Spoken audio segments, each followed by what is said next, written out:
Sahabat setia Gowor yang dikasihi Tuhan, Shalom. Hari ini adalah Rabu 8 November 2023. Hari ini kembali kita akan bersama-sama merenungkan firman Tuhan yang diambil dari Injil Lukas 14 ayat 25 sampai dengan 33. Mari kita siapkan hati kita.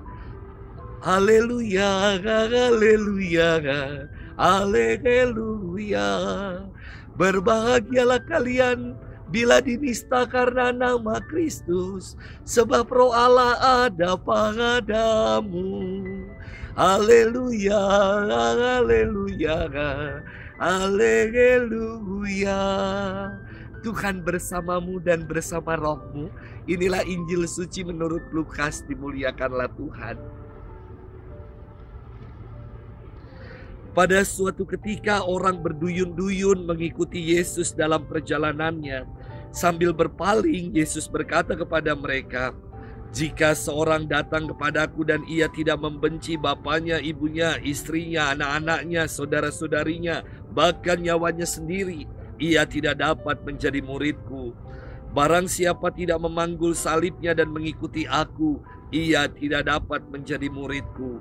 Sebab siapakah di antaramu yang mau membangun sebuah menara tidak duduk membuat anggaran belanja dahulu? Apakah uangnya cukup untuk menyelesaikan pekerjaan itu? Jangan-jangan sesudah meletakkan dasar ia tidak dapat menyelesaikannya. Lalu semua orang yang melihat itu akan mengejek dengan berkata, 'Orang itu mulai membangun tetapi tidak dapat menyelesaikannya.' Atau raja manakah yang hendak berperang melawan raja lain tidak duduk mempertimbangkan dahulu apakah dengan 10.000 orang ia dapat melawan musuh yang datang menyerang dengan 20.000 orang?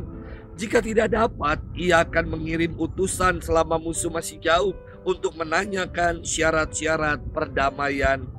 Demikianlah setiap orang di antaramu yang tidak melepaskan diri dari segala miliknya tidak dapat menjadi muridku." Demikianlah sabda Tuhan. Terpujilah Kristus.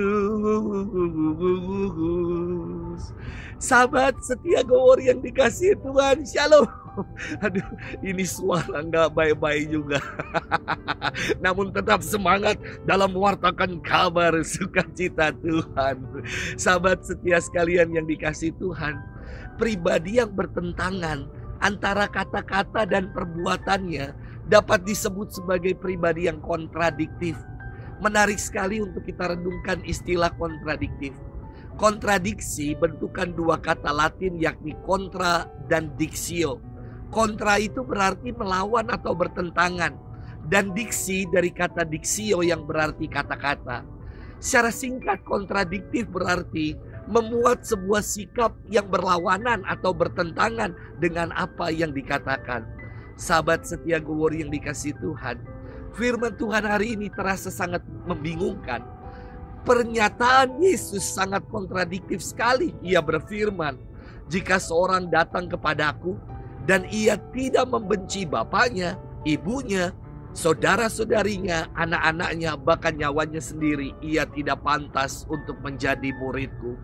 Mengapa Yesus menyatakan untuk membenci keluarga, bahkan membenci diri sendiri untuk menjadi pengikutnya yang sejati? Tentu maknanya tidak dapat secara harafiah kita telan bulat-bulat seperti tahu bulat yang digoreng dadakan.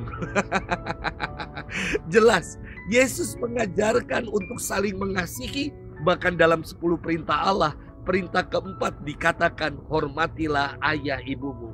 Sabda Yesus hari ini dapat dikategorikan sebagai gaya bahasa atau sebagai majas yang digunakan dengan maksud untuk menyangatkan atau disebut dengan sebutan majas hiperbola. Contoh ketika saya mengatakan begini, "Aku hari ini gembira sekali sampai mau mati rasanya." Tentu artinya bukan saya mau bunuh diri saking saya gembira, namun ingin menyangatkan arti kegembiraan itu. Demikian juga dengan sabda Yesus hari ini.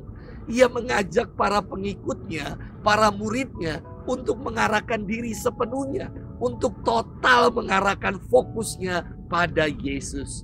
Punya skala prioritas hanya bagi Tuhan. Maka di akhir firman dikatakan begini, setiap orang di antaramu yang tidak melepaskan diri dari segala miliknya tidak dapat menjadi muridku. Inilah yang dituntut dari kita sebagai pengikut Yesus, yakni untuk mengutamakan dirinya di atas segala kepunyaan dan kepentingan diri kita. Sahabat setia Gowor yang dikasihi Tuhan, sebagai pengikut Tuhan, kita diajak untuk menentukan skala prioritas dalam hidup. Dan semoga prioritas hidup kita yang paling utama adalah untuk melakukan dan melaksanakan kehendak Tuhan. Mari kita upayakan dan kita perjuangkan itu dalam hidup ini. Selamat bermenung dan Tuhan memberkati kita selalu dalam nama Bapa dan Putra dan Roh Kudus. Amin.